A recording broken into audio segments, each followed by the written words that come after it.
Okay, I'm just going to do a quick reading here. I'm in my super secret office my classroom's behind that door. I'm just going to do a quick reading about the Ben Franklin activity. Now, we know that this is an activity that everybody's answers are going to be a little bit different on, so I'm just going to read through our document, and then you'll use this video, if you'd like, for when you do the Google Classroom activity. Ben Franklin, Inventor, Patriot, and Statesman. Paragraph 1. Ben Franklin was born in Boston in 1706. His parents had hoped that he would become a minister, but there was little money for his education. After only 2 years of school, Ben was kept at home to learn his father's trade, the making of soap and candles.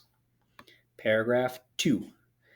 Ben had no interest in soap and candles and continued to educate himself by reading everything he could lay his hand on. At the age of 12, he went to work for his older brother, James, who was a printer. His pay was small, but he used half of it to buy books and the rest for food. Paragraph 3. A few years later, James Franklin began to publish a newspaper. Ben, remember that they're brothers, who loved to write, decided to compose an essay for the paper. He knew, however, that James would not print the essay if he knew it to be the work of his young brother. So, in the dark of night, Ben slipped it under the door of the print shop. He signed the essay, Silence Do Good.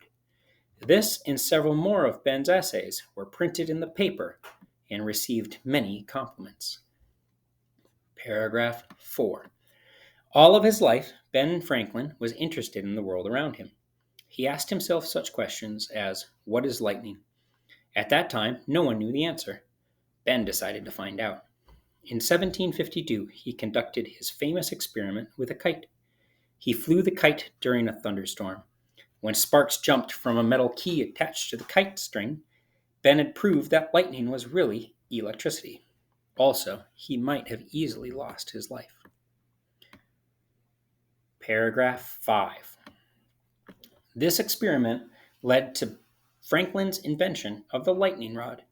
He was one of the first men in the world to experiment with electricity. Paragraph 6. Ben was too old to fight in the Revolutionary War, but without his help, the colonists might not have won.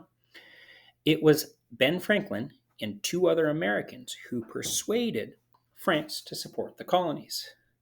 Now, we looked at that word persuaded last week. If someone's persuaded to do something, they're motivated.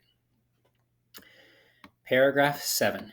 After the war, at the age of 81, Franklin played an important part in forming the Constitution for the new nation. Time after time, when arguments grew bitter and tempers wore thin, he stepped in to calm the delegates. Perhaps he told a funny story or suggested a compromise on which all could agree. He even gave in on many of his own points to win agreement. Now, we haven't studied the Constitutional Convention yet, and some of these words, such as delegate or constitution, are some large words that we're going to continue to look at here. Few men in the history of the world have been as good at doing as many different things as Ben Franklin was. As a famous American writer said, in any age, in any place, Franklin would have been great. Now, that is only the reading for our activity.